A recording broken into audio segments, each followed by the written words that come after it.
Welcome to Steve's Basement, one of the most extensive personal Civil War collections in the world.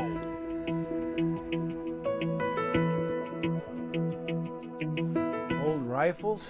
Well, these are carbines for the cavalry. They're mostly saddle ring carbines, and they were used during the war. Some of them are single shots. They're all breech loaders instead of muzzle loaders. That's your real killer, and that's what most of the soldiers had. It's rifle, 58 caliber. It's 1863 Springfield. 1863. Yeah, this is made by Trenton. It was issued to New Jersey troops, but it is you call it a Springfield. And feel out, put it up your shoulder and feel the weight on it. Yeah. Hard to hold. This looked like you could just load it and fire it. Well, you could, yeah. This one, very similar, except for one thing. Richmond, Virginia? Should say C.S. Richmond. Mm-hmm. That's a Confederate copy of the Union guns, and this is a Confederate rifle made in Richmond, Virginia during the war. Much more desirable, even though it's not in as good of condition.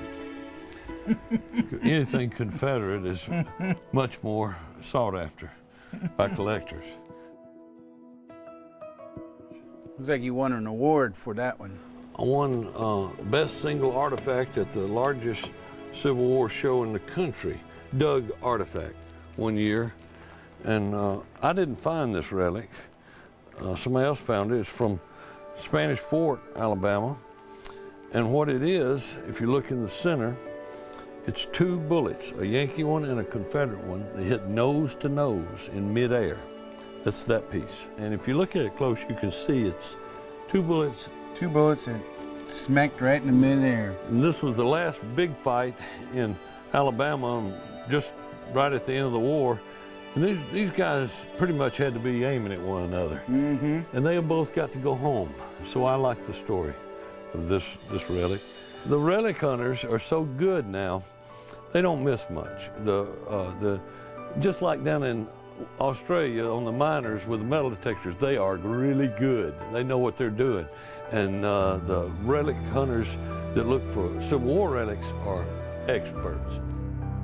Steve's one of those experts. A lifetime of researching and digging for lost history.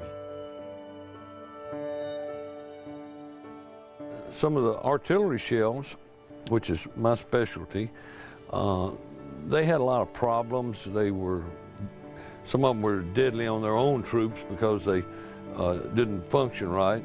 And so they had to keep working out the problems on them, and they evolved over time. There's several hundred different varieties of artillery projectiles. Some of them are shells. Some of them are case shot, which had balls inside.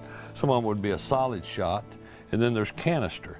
Canister is like this. It's just a tin can with balls in it. It was the deadliest to have fired at you. It didn't have much range, but that's what killed the most was canister, because it's fired and just disperses like a shotgun. It was an art firing artillery and hitting. The Yankees were better than the Confederates. They had a lot more ammunition to play with. Mm-hmm. And so they practiced. They were a lot better than the average Confederate artilleryman. Volumes of recorded history. Volumes of discovered history. Steve's read it, found it, and preserved it. What are these right here? Well, that was body armor of the day.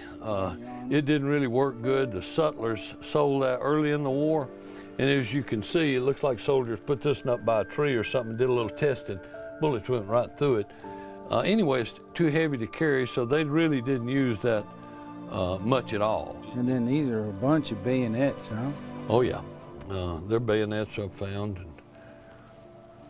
And then you preserve them. Yes.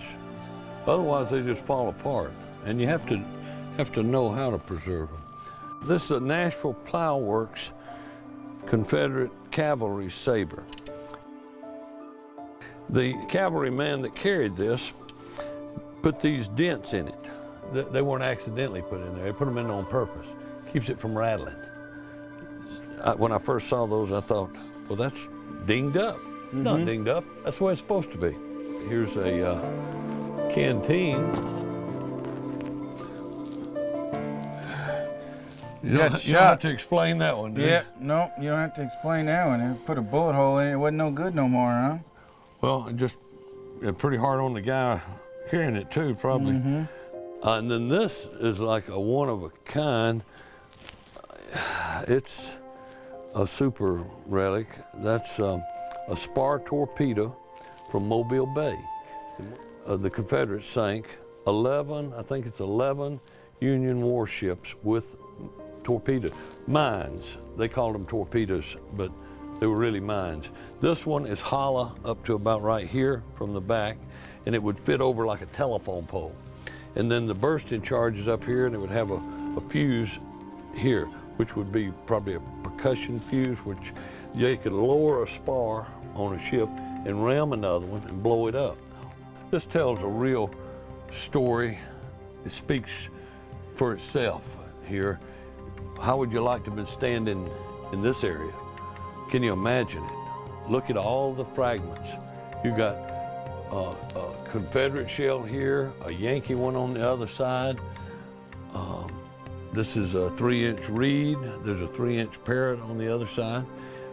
This intact where it shows the fight there, and the fragments from the shells in here. And there's no telling how many are in there that I can't see, but just imagine the terror of being there when that was going on. Being down in this basement, it sure doesn't take much imagination to feel the connection to history. I suppose it's that connection that really is at the heart of a relic hunter.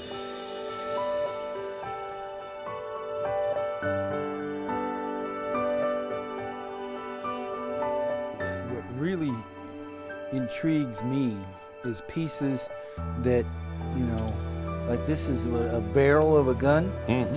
Pieces like that you can tell that have been lost. That's right. And are in fairly bad shape. That's right. You know, but they have been lost and, you know, are gone for a period of time, but then have come back alive to be right here.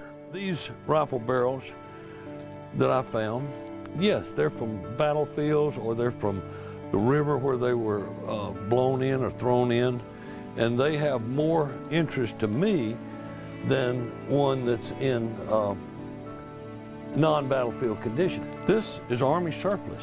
It's never been to ground. It's just Army surplus. But the one over there that you saw with a bullet hole through it, that's history, and that's a story there. Steve had one more relic to show us, the most important piece in his collection. He found it by chance in a catalog. I got the catalog, and it had this gun in there. And it's this gun. And this is my favorite relic. This is a British import. It's the best gun the Confederates had. It's called an Enfield.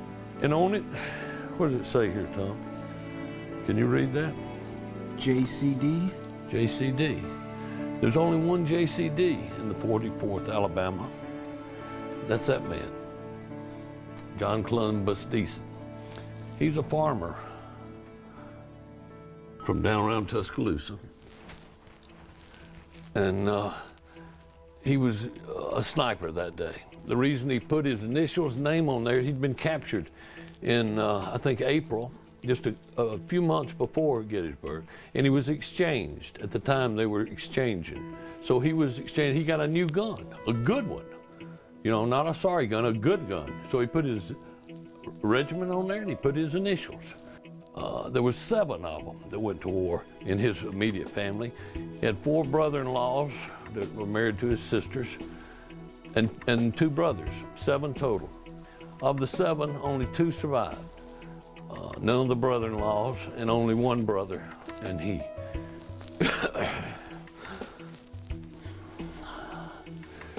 His